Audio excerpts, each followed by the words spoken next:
बोलो जयकारा बोल मेरे श्री गुरु महाराज की जय। सभी गुरुमुख प्रेमियों से सप्रेम जय सच्चिदानंद। पास नहीं कुछ भी मेरे जो तुझको भेंट चढ़ा दूं, तन मन धन सब अपना मैं सतगुरु तुझ पर आज लुटा दूं। धरती झूमे अंबर झूमे क्या समा सुहाना आया है, बड़े भागों से आज सतगुरु का दर्शन पाया है। कि कितना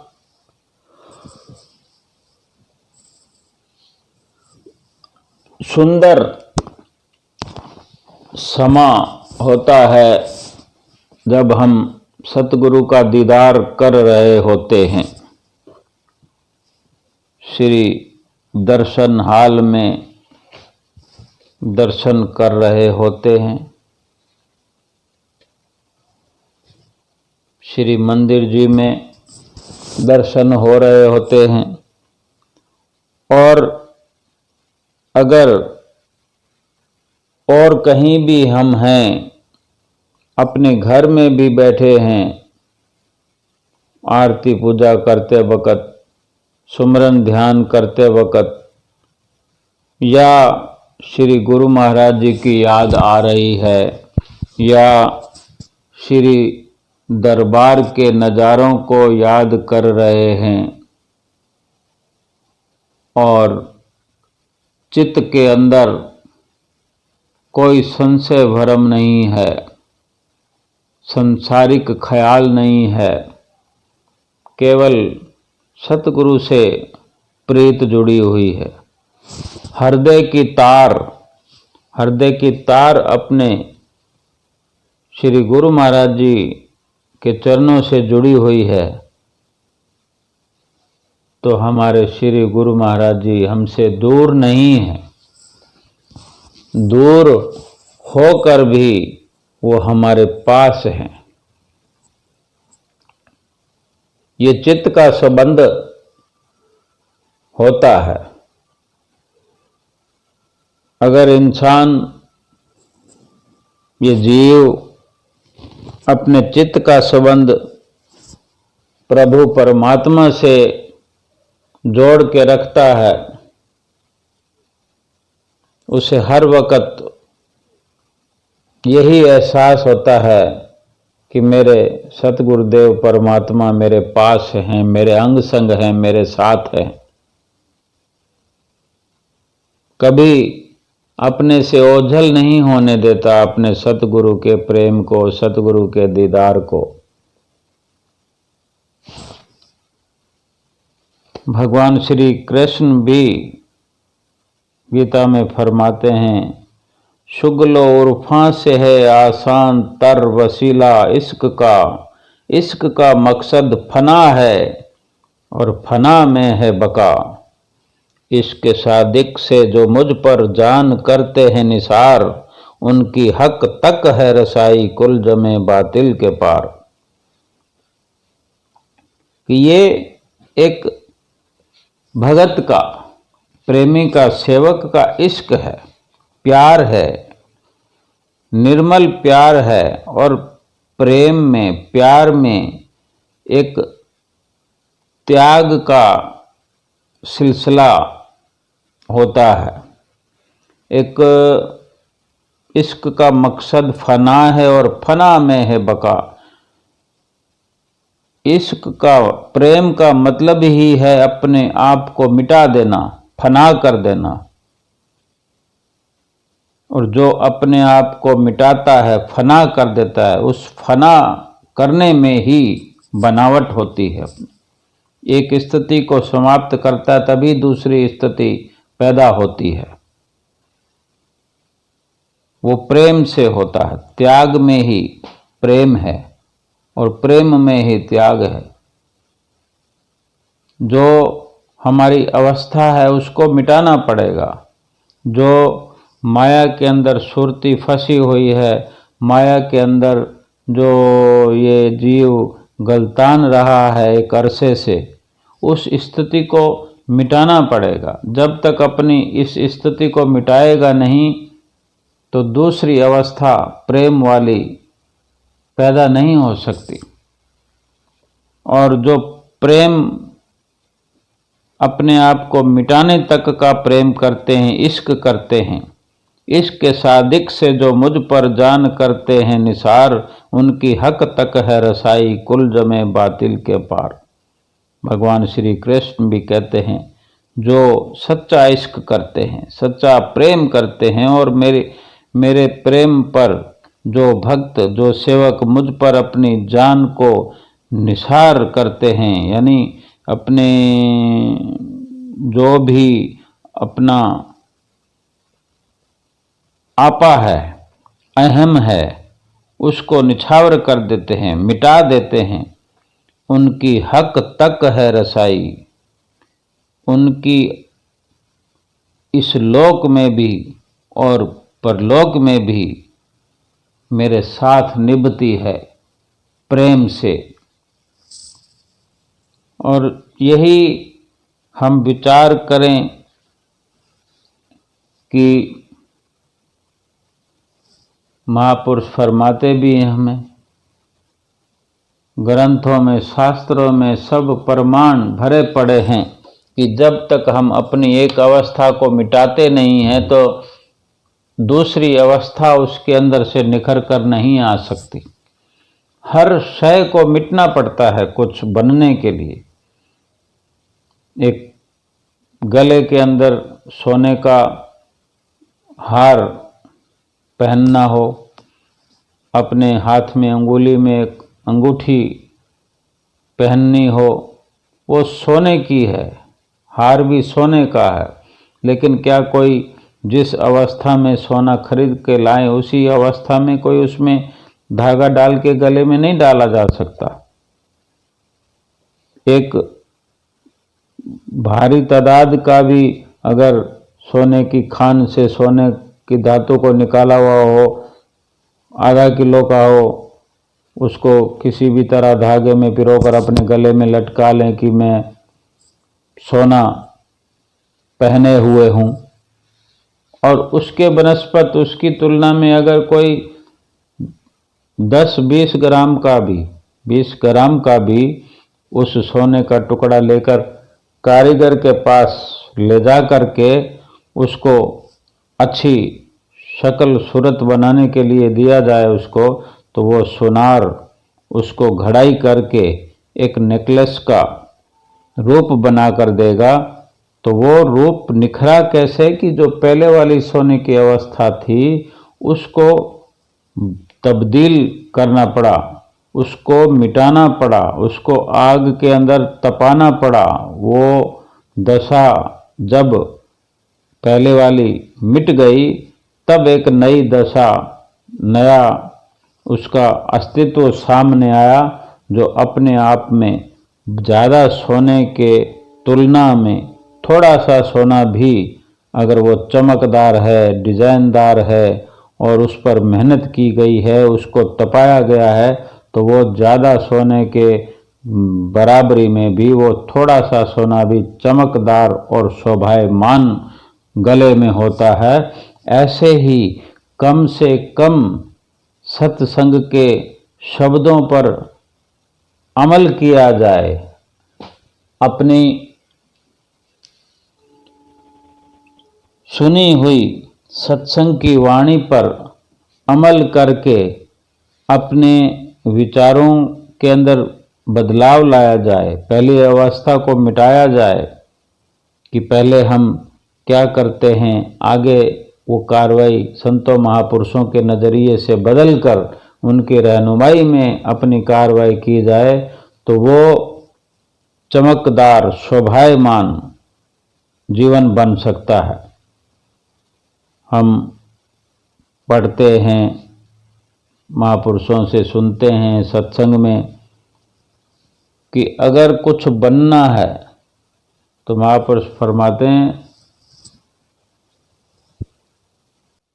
कि मिटा दे अपनी हस्ती को अगर कुछ मर्तबा चाहे, कि दाना खाक में मिलकर गुले गुलजार होता है। कि अपनी हस्ती को जब दाना मिटा देता है और मिट्टी के अंदर छिप जाता है, जो दाना मिट्टी के अंदर छिप जाता है, गायब हो जाता है, लुप्त हो जाता है, ढक लेता है अपने आप को, दिखना बंद हो जाता है, उसकी हस्ती वो मिट जाती है, हर तरह से वो लुप्त हो जाता है, छिप जाता है। और इसी तरह अपनी हस्ती को मिटाने के कारण ही वही दाना उसी धरती के अंदर से बाहर निकलकर गुलजार होता है, एक फसल का रूप धारण करता है, एक फल का रूप धारण करता है, एक फूल का रूप धारण करता है और कितने ऊंचे तक फैल जाता है। और उन्हीं दानों के साथ के दाने कुछ जो जमीन के ऊपर पड़े रह जाते हैं, छुपते नहीं हैं, अपने आप को ढकते नहीं हैं, लुप्त नहीं होते हैं, अपनी हस्ती को मिटाते नहीं हैं, अपनी पहले वाली शक्ल को न मिटाने के कारण वो दाने बेकार हो जाते हैं, मिट्टी में मिल जाते हैं, नामो निशान मिट जाता है और दूसरी कोई शक्ल उसके अंदर से पैदा नहीं होती, उनका सर्वनाश हो जाता है।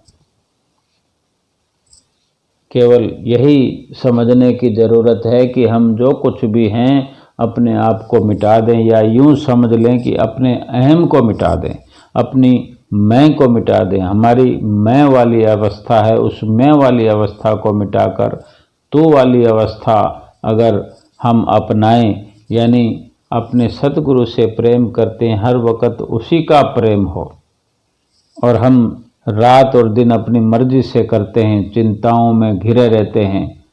एक बार पंचम पास गुरु महाराज जी के समय में एक प्रेमी आए, उनके रहबर भी साथ थे। जब मत्था टेक रहे थे साथ में, तो उनके रहबर ने श्री गुरु महाराज से विनती की, स्वामी जी ये भगत जी बहुत चिंता करते हैं, बहुत परेशान रहते हैं, सोचते रहते हैं और चित्त के अंदर सुकून नहीं है। श्री गुरु महाराज जी ने प्रवचन फरमाए भगत जी को कि जो भी तुम्हारी चिंता है, टेंशन है, परेशानी है, वो यहीं छोड़ जाओ हमारे पास। मन को खाली पाक साफ करो और दिल का, चित्त में जो चिंताएं भरी पड़ी हैं उसको खाली करके उस चित्त का जो संबंध है, कनेक्शन है, वो परमहंसों के दर्शन दीदार से, उनकी संगत सोहबत से, नित्य नियम से, भजन सुमरण से अपने चित्त का संबंध, चित्त का कनेक्शन जोड़ दो। तुम्हारे चित्त में चिंताओं की जगह परमहंसों का प्यार भर जाएगा और तुम्हारी चिंताएं अभी हमें दे दोगे, मन से मन को खाली कर लोगे, तो फिर तुम्हारे अंदर चिंता नहीं आएगी, चिंता तुम्हें व्यापत नहीं होगी। प्रेमी कहता है, जब तक फिक्र नहीं था तेरा तो फिक्रें लगी हुई थीं, अब फिक्र हुआ है तेरा तो बेफिक्र हो गया हूं। कितने सुंदर शब्दों में हमें सत्संग सुनने को मिलता है,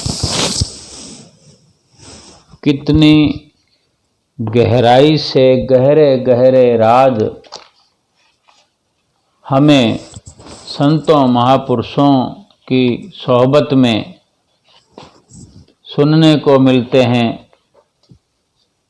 और अगर हम अमल करते हुए जीवन व्यतीत करते हैं तो हमारी अवस्था बदल जाती है। चित्त के अंदर सच्ची शांति व्याप्त हो जाती है, सच्चा सुख पनपने लगता है, मन शीतल शांत हो जाता है। जो पहले वाली अवस्था है वो बदलकर एक नया निखार आता है अवस्था के अंदर। हमारे श्री परमहंसों ने कितनी रचनाएं हमारे लिए की है, कितना हम पर अपना प्यार लुटाया है, लुटा रहे हैं। हमको कदर करनी चाहिए। अपने श्री सद्गुरुदेव महाराज जी के साए के अंदर जिन्होंने हमें बिल्कुल बेफिक्र कर दिया है, एक एक पल की, एक एक श्वास की, एक एक उनके बताए हुए शब्द की हमने कदर करनी है। उसकी कीमत को समझना है कि एक एक शब्द के अंदर हमारे लिए कितना सुख भर दिया है। कि पहले हम क्या थे और श्री गुरु महाराज जी की शरण मिलने पर, उनका बख्शा हुआ नाम मिलने पर और उस पर अमल करने पर हमारी अवस्था क्या से क्या हो गई। फरमाते हैं, पहले ये मन काग था, करता आत्म घात, अब तो ये हंसा भया, मोती चुग चुग खात। कि हमारा जो मन है जब तक सतगुरु की रहनुमाई में नहीं आता तो ये कौवे के समान विषय विकारों की, मोह माया की मायावी फितरत के साथ लगा था। इसकी फितरत जो थी मायावी थी। और जब अमली कार्रवाई हमने शुरू की है तो ये कौवे से बदल कर इसकी अवस्था हंस की तरह हो गई है कि भक्ति के, सत्संग के मणि माणक ये मन चुगता है, यानी अपने अंदर संजोता है, अपनी खुराक बना ली है। कि पहले मायावी विषय विकारों की गंदगी को जो ग्रहण करता था उसको निकाल बाहर, मन खाली किया उससे, और अब अपने मन में ये हर वक्त सत्संग के मोती एकत्र करता है। श्री गुरु महाराज जी के सानिध्य में, उनकी रहनुमाई में, उनके चरणों की छत्र छाया में जीवन व्यतीत करते हुए हर वक्त सत्संग के मोती चुन चुन कर अपने अंदर एकत्र कर रहा है, संजो रहा है। ये परलोक का तोषा है, ये परलोक में साथ जाने वाली संपदा है। ये भक्ति और सच्चे नाम के हीरे मोती हैं जिसकी कोई तुलना नहीं सृष्टि के समानों से, संसार के समानों से भक्ति के हीरे मोतियों की कोई तुलना नहीं की जा सकती। क्यों कि ये जीव के साथ जाते हैं और श्वास दर श्वास कमाई हुई भजन भक्ति की दौलत ये अपने साथ ले जाकर परलोक में उस दौलत से माला माल हुआ जाता है। और उसी के आधार पर संत महापुरुष प्रभु परमेश्वर प्रसन्न होकर उसको अपने धाम में विश्राम पाने के लिए दया करते हैं, कृपा करते हैं, मेहर करते हैं और अपने चरणों से लगा कर रखते हैं, ये बहुत बड़ा सरमाया है, हमें समझना चाहिए और पल पल में ये लाभ कमाते हुए अपना लोक परलोक संवारना चाहिए। बोलो जयकारा बोल मेरे श्री गुरु महाराज की जय।